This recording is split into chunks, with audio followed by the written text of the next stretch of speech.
Olá, eu sou Marlia Alvarenga, nutricionista e idealizadora do Instituto Nutrição Comportamental. E quero ajudar você, nutricionista que está aí do outro lado, que quer conhecer mais e trabalhar com nutrição comportamental.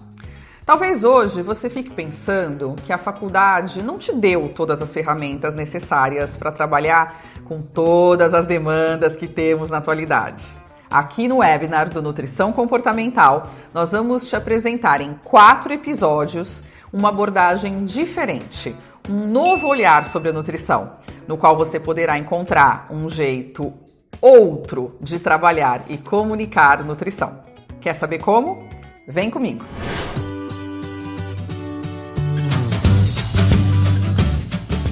Seja muito bem-vindo à primeira aula do webinar de Nutrição Comportamental. Antes de começar a nossa aula, eu quero já te convidar a deixar nessa página seus comentários e dúvidas. Vamos nos empenhar para responder a todos eles, ok? Aproveitando, deixa eu te fazer algumas perguntas.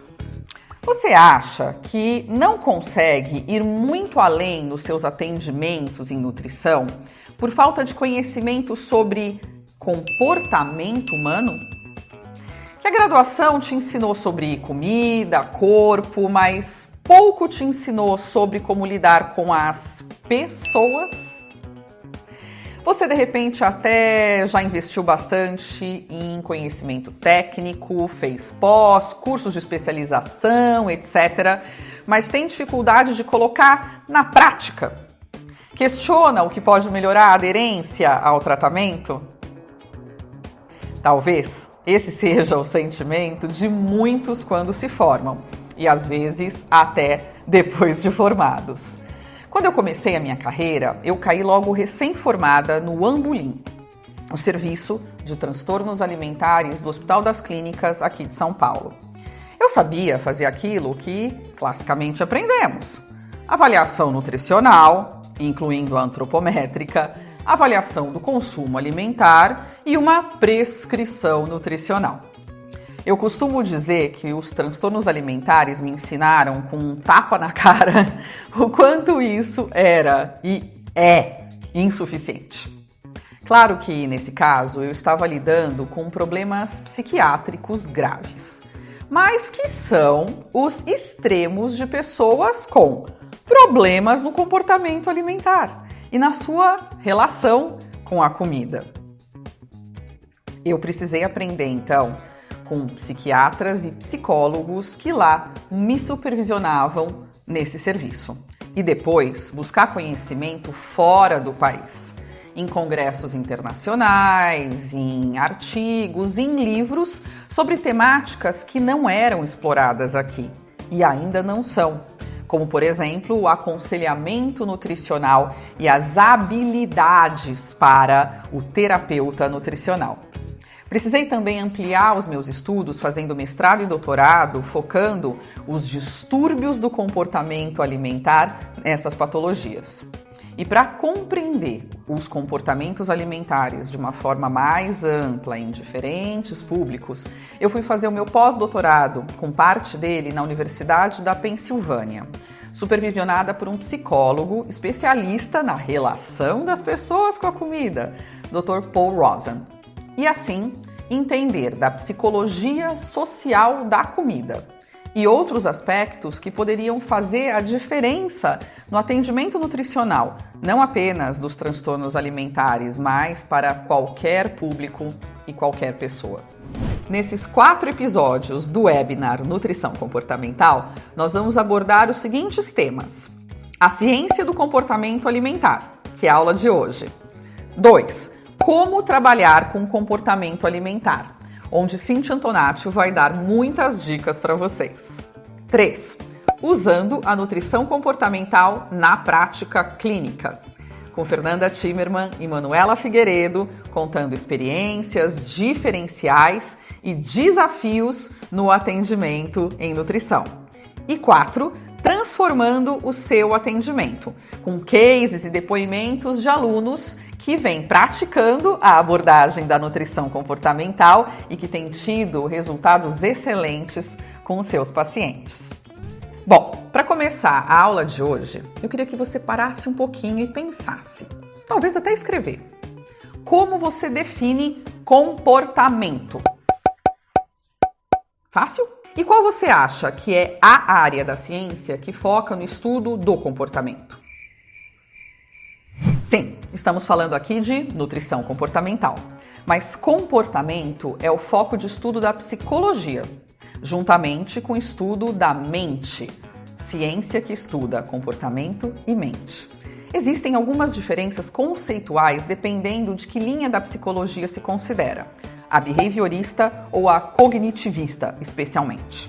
A behaviorista, especialmente no caso do que se chama behaviorismo radical, proposto por Skinner, radical porque vem de raiz, tudo é comportamento, incluindo os pensamentos, os sentimentos e tudo o que acontece dentro de nós, porque de alguma forma existe ali um comportamento celular, neuroquímico, de algum processo acontecendo.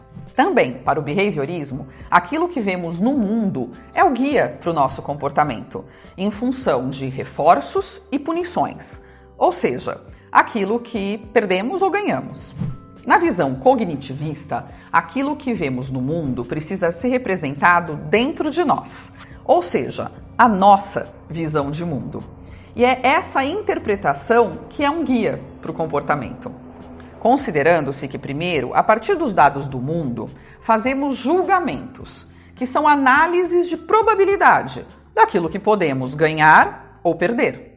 Em função disso, tomamos decisões, mas que são ainda, normalmente, relatos verbais, do tipo, eu quero fazer isso ou aquilo. E só depois fazemos escolhas, o que seria, na visão cognitivista, um comportamento manifesto, aquilo que podemos observar.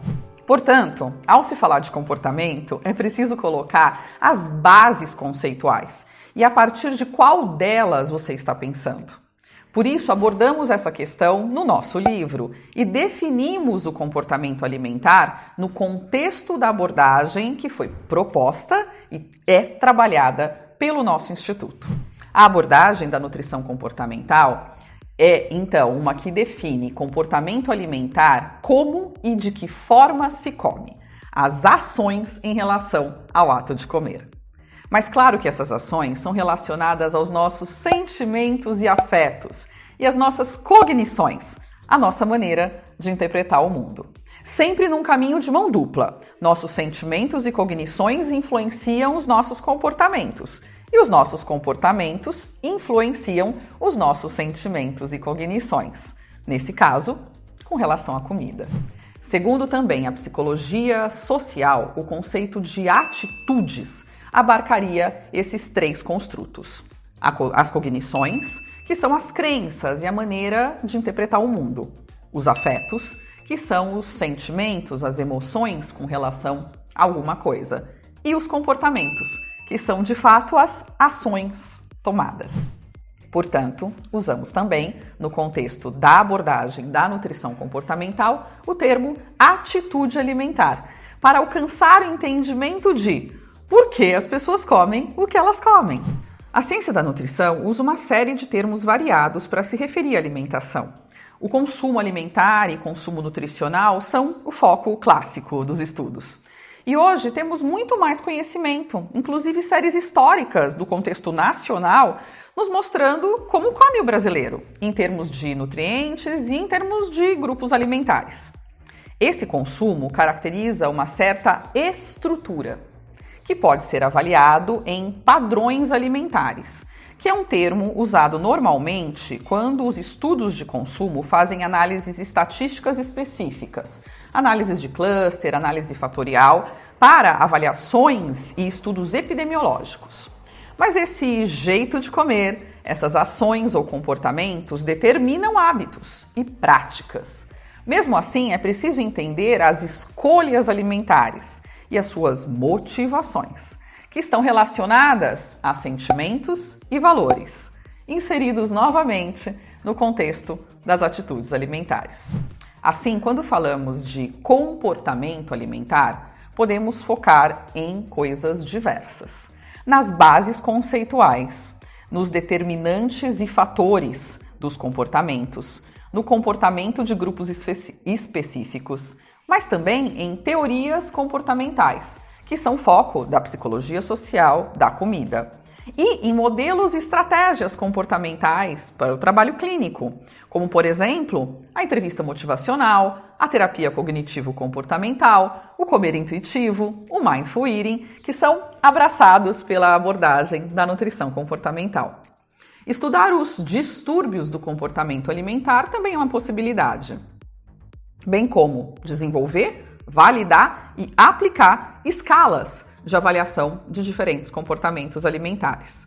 Mas nenhum desses tópicos é por si só o comportamento alimentar, que é então um termo amplo que abraça uma série de questões. Portanto, se quero trabalhar com comportamento alimentar, preciso começar por estudar e entender as suas bases conceituais, incluindo o que é comportamento e como diferentes linhas da psicologia entendem e trabalham esse comportamento como um construto, para então chegar à ciência do comportamento alimentar. Lembrando ainda, claro, que a alimentação inclui as relações humanas mediadas pela comida, os aspectos culturais, sociais e psicológicos. Então, trabalhar com comportamento alimentar exige uma visão mais ampla sobre comida e o seu papel na vida, e também um maior entendimento do ser humano em seus aspectos sociológicos, antropológicos e psicológicos, e exige habilidades ampliadas para lidar com o ser humano e ajudar, então, em sua relação com a comida. Esse ponto será ampliado nos episódios sequenciais. Então, resumindo, o que aprendemos hoje foi que comportamento é um tema complexo, foco da psicologia e que tem diferentes bases conceituais. Que comportamentos alimentares englobam ações para com alimentação, mas com relação direta com sentimentos e cognições, a nossa maneira de interpretar o mundo. Que ao discutir comportamento alimentar podemos tratar de temas diversos, mas que isso não é necessariamente sinônimo de comportamento alimentar. E que para trabalhar com foco no comportamento alimentar e nas mudanças necessárias, temos que expandir os nossos conhecimentos em questões socioculturais e psicológicas e adquirir novas habilidades interpessoais e de comunicação. Então, curtiu o conteúdo de hoje? Deixe suas dúvidas e seus comentários aqui na página. E vamos juntos nessa jornada, ajudar a transformar vidas e ter com isso mais satisfação profissional. Te esperamos numa próxima aula.